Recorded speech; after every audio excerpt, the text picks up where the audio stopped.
Etiti eguzobego usoro njikọ aka ọfụ akpọrọ Take Advantage Nigeria ebe ndị na-amụrụ dịgasị iche iche na ndị nwere ọnọdụ azụmahịa dịgasị iche iche ga-ejikọta aka ọnụ.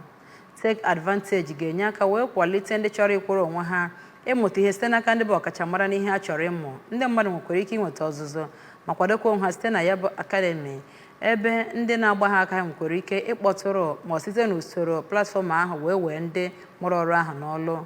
Princess Ahia jide nke ụlọ ọrụ anyị na Abuja kọrọ anyị akụkọ a ka o si gaa.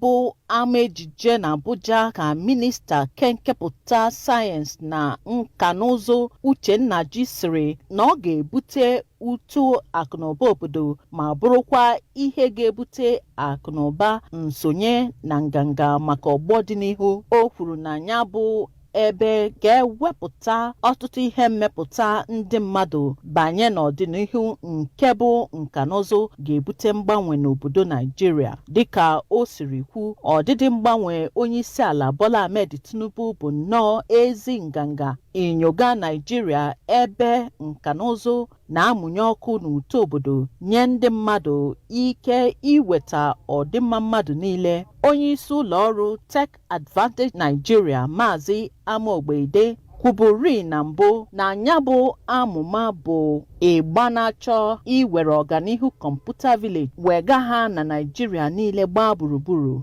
N'okwu nke ya ka onyeisi National Center for Technology Management Dr. Odusanya kwuru na ya bụ arụmarụ ga-enye aka maka uto ndị ntorobịa site na Abuja. Princess Ahia Ajide, akụkọ ụwa ABS.